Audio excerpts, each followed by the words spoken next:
จบวันงามเนาะขึ้นเฮือดหลานทรายแล้วเสร็จพิธีโมโพดโมสูตรกับฟ้าวไปหลายบ่อนเพิ่นก็สูตรแล้วตั้งแต่5 โมงเห็นในคลิปก็อย่าลืมกดไลค์กดแชร์ให้เด้อผู้ค้ากดติดตามให้พร้อมนะพี่น้องเด้อขึ้นเฮือดหลานทรายลูกเอ้ยค่อยได้ไปแล้วเพิ่นไปปะเลยสาธุคำคูณสิบหัวขาวเศร้าหัวเงาะมาคำมาคูณมื้อนี้ก็ทับแค่หมู่เพิ่นมาเด้ออย่าลืมกดติดต่อไปผมยกผมเด้เราลาดจะไปใช้งานเดียวความสบายใจความ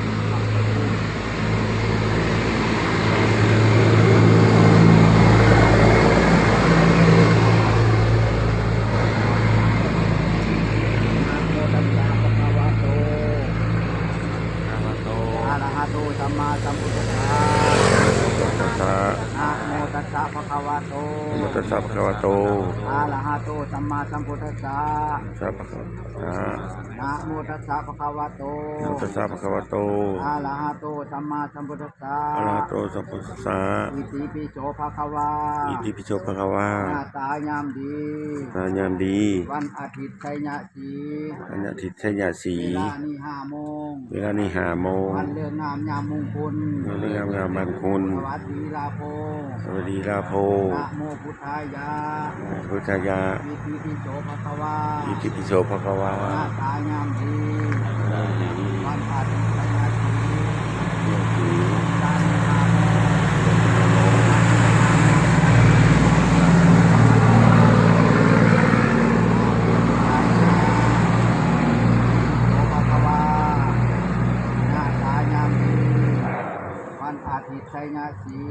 อาทิตย์ชัยสีเวลานี้5 โมงวันเรื่องงามยามมงคลสวัสดีลาโภนะโมพุทธายะสยโย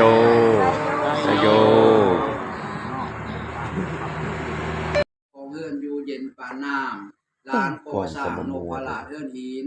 ขอให้เงินคำไหลหลังมาปานน้ำร้านก่อสร้างนกพลาดเฮือนหินคงหน้าข้าจะโดนมาทางนี้ยังชนะปะละคังชาติยังชนะปะละคังชาติยังชนะปะละคังชาติพวกหมู่โจรมนมานจะอยู่ไกลเดี๋ยวนี้เด้ออย่าออกไปผู้เด้อวันนี้ลูกหลานบ่หาเงินหาคำบ่คูณบ่ทางบ่มีได้มาไกลเดี๋ยวนี้เด้อวันนี้เด้อใช้ละคณะเด้สร้างให้กันได้สาธุเจ้าผู้กันได้แก้วข้าพอทองเที่ยวถึงยาได้มีกำเวียนบาดหาตีนชุนต้องยาได้บาดว่าเมื่อคนเที่ยวขึ้นจับไล่เอาตีนไตยาจุเป็นบาปหายน้ำเช่นยาทางตีนยาได้มีเข็นของเตาะตีนพาลาดมืนยาได้โอแดดสั่งท้าหานให้เมืองแย่งย่ามเมื่อโจรลาบขึ้นเลื่อนให้เจ้าไล่ให้เจ้าห้องเฮเกิดเจ้าของบ้านให้ตื่นมาย่ามเมื่อโป้ข้าเข้าของในเฮือนเกินขาดให้เจ้าแลนลัดต้อนเอาของนั่นเข้าสู่เฮือนเด้อจ้าสาธุคำคูณแล้วมื้อนี้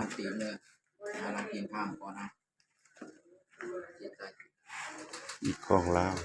นื่นไหมล่างเบิดคู่คนสมบ่อาจารย์จะมานี่วันนี้ว่าลำลังเด้อวันนี้เด้อ9 บาท1คนแรงมาห้อง9 บาท1คนแรงมาห้อง9 บาท2แรงมาเขา9 บาท2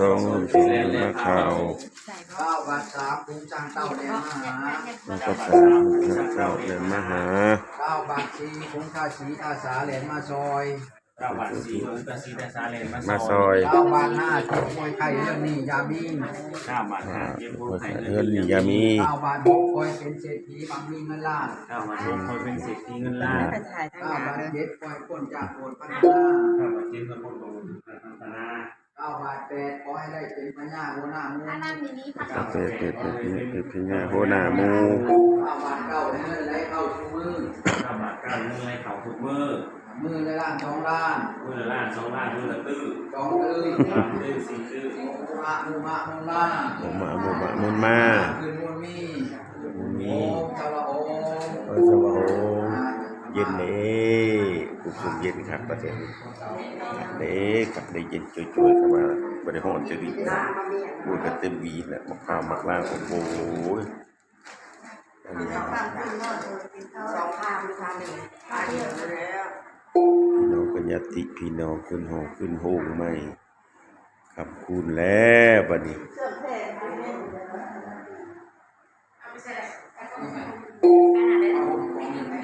บอกเราถามไป นานก่อน ป้าบาเจ้าอันบาเจ้าสิมาเอาอัน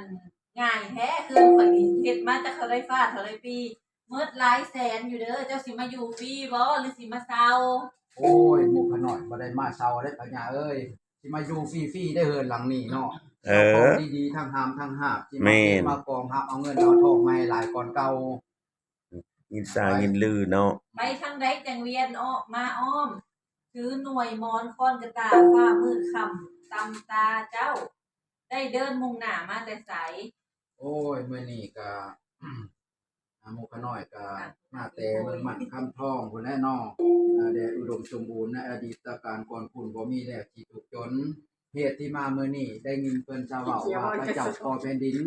พญาอินทร์ก่อแม่น้ำนางน้อยเมฆลาว่าลูกหลานอยู่ทางพี่ได้สร้างเจหาหอเกิดสู่สามใหญ่เกิดมีความเลื่อมใสว่ายังมากคุณค่ำให้อยู่สุขกินเย็นความเจ็บบ่ให้ได้ความไข้บ่ให้มีบ่ให้อึดบ่ให้อยากบ่ให้เกินบ่ให้ขาดบ่ให้ลำบากจักชิงจักแนวจันดอกว่า แม่ โอ้ น คันสิมาค้ำมาคูณเฮือนลูกหลานบ่ให้ทุกข์ยากให้เด้อฟังเด้อสิกล่าวถามก่อนสิคืนสู่บ้านเฮือนหลังใหญ่งามข่อยขอถามค่าขวัญเดี๋ยวนี้ตามคัมภีร์ให้เจ้าขยายคำออกให้เจ้าบอกชื่อบ้านหลังนี้ชื่อหยัง โอ้เจ้าอยากรู้จักชื่อบ้านชื่อเรือนหลังนี้บ่ฟังเด้อข้อยสิเว้าสู่ฟังเสาต้นที่1นี่ชื่อว่าพิทักษ์พรหมนางงามเนาะต้นที่2นี่ชื่อว่านางเมืองพรหมต้นที่3นี่ว่าชื่อว่าโสมพนาครต้นที่4นี่ชื่อว่าท้าวขวัญเมืองต้นที่5นี่ชื่อว่าเฮือนพระราหุลต้นที่6นี่ชื่อว่าคุณพระคังต้นที่7นี่ชื่อว่าบางกล้วยไผ่ต้นที่8นี่ชื่อว่าไสยะมงคลต้นที่9นี่ชื่อว่าใจตั้งมั่นดับชื่อว่าเสาตอกองรอนี่ชื่อว่านางคำไหลเด้อกันใดนี่ชื่อว่านางคำแก้วทางตรงนี่ชื่อว่าท้าวองค์อาจเป็นตาดนี่ชื่อว่าท้าวบุญเย็นฟ้าเส้นนี่ชื่อว่าท้าวชัดชื่อสิโยคือนี่ชื่อว่าท้าวคำแพงกระเบื้องแดงนี่ชื่อว่าหอละไมอกไก่นี่ชื่อว่าท้าวบุญโฮมเด้อบ้านล่มนี่ชื่อว่าท้าวบุญแห้งเกียงไปนี่ชื่อว่านางทมเทาปอนเซานี่ชื่อว่านางคำสู้ประตูหน้าต่างนี่ชื่อว่าท้าวบุญหนาเด้อหลังคานี่ชื่อว่าท้าวปกครองยกขึ้นแล้วงามอองตองชื่อว่าท้าวบุญมั่นพันยืนเพื่อนหลังนี่โอ้นอนกลางคืนก็พันดีมีโชคได้นอนกลางเว้นโรคภัยก็บ่มาบังเบดได้เพื่อนหลังนี่ขึ้นอยู่แล้วก็มีแต่ได้กับได้มีแต่ดีกับดี นี่แหละเพิ่นว่าเอิ้นเศรษฐีเงินคำเก่ากระบุงเอิ้นอยู่ชุมกินเย็นเป็นแต่บุญของเจ้าวาสนานำทรงเจ้าแท้น้อไผบุญหลายจังคอยพ่อบุญน้อยจังคอยเห็นได้เฮือนหลังนี้ได้ครับได้ยังมาเนี่ยเนาะ โอ้ยมื้อนี้ก็ได้หลายอันหลายอย่างได้มีเครื่องคำแนวคูณเนาะคุณพระพุทธเจ้าจอมโลกลือชาคุณพระธรรมคำสอนโพดินดังก้องคุณพระสงฆ์แสนชั้นอนาตังเติดติวผู้ข้ากนกนอบเหนียวอารัตนามานำมาฮอดแล้วเนาะสิได้มาคำมาคูณเอาบัดนี้เนาะ โอ้ปุ๊บส่งหน้าฟ้าส่งดาวได้มานำบ่ ได้มานี่คือจังหวัดว่าทองดาวสำหรับกลางแดดกลางฝนเนาะต้นฮ้อนต้นหนาวแม่นตัวนี้ได้ผ้าประคุมชุ่มเย็นอยู่ดีมีแห้งได้ สร้างมางัวควายในสนะ ช่างมางัวควายได้มาเมิดเนาะนี่หมดนี่ เงินค ไดโนเสาร์ เออ ของอยู่ของกินเด้ ผมอยู่คงกินเป็นเด้อลายมีมาเมิดหั่นบ่ละ ำอึดบ่อยากเต็มเมิด กลัวได้มาบ่ นี่ได้มาเมิด เรายากมา ขันเงินขันทอง นี่ย่อ นี่มาเมิ เราเบีย ด ร์ มีเมิด เงินคำกำแก้วก็มีบ่ บ่ได้อึดได้อยาก มาดูได้อยาก เอามาจะอยากไหวแหละ ทุกอันทุกแนวก็เซิร์ชเลยเซิร์ชเข้ามา เซิร์ช จ้าล่ะ ได้อยู่ โอ้ขึ้นเฮิรนไม่หลานทรายคำคูณมือสั่นวันดีเด็กหลานทรายคนนี้ โ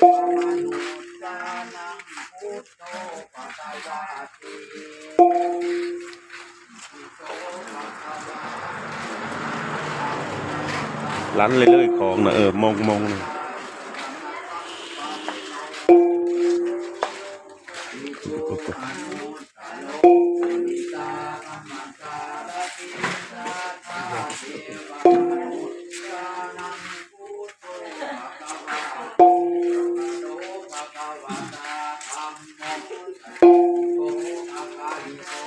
ก็บ่เห็นอันนั้นฮะ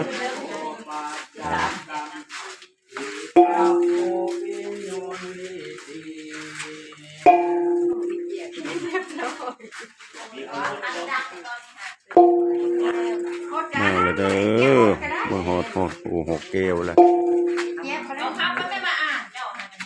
อ่านเนี่ย โอ้ตาบ่เห็นหู บอกให้เอาเมียเขาบอกเอาเมื่อยบอกแล้วก็ย่า ตาก็ใส่นะ คืน น้ำมันก็มาใส่ก็ได้เดี๋ยวมาถั่วแล้ว ขอบคุณครับคุณขอบคุณที่มีให้ ไม่ใช่เลย ก็ไปเลยเอ้าไปให้พ่อแก้วไปแล้วเนาะถามทุกคนก็คอยให้พอแห้งสู่ละมือสัตว์วันดีได้มือนี้ได้มือจบวันงามเนี่ยที่พวกขาวเศร้าหัวงอกเนาะได้มาเนี่ยขึ้นเฮือนล้านทรายเนี่ย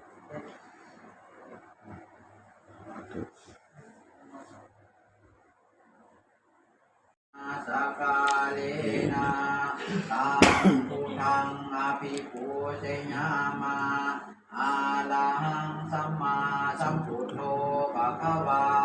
พุทธังภะคะวันตังอภิวาเทมิอิเมนะสกาเลนะ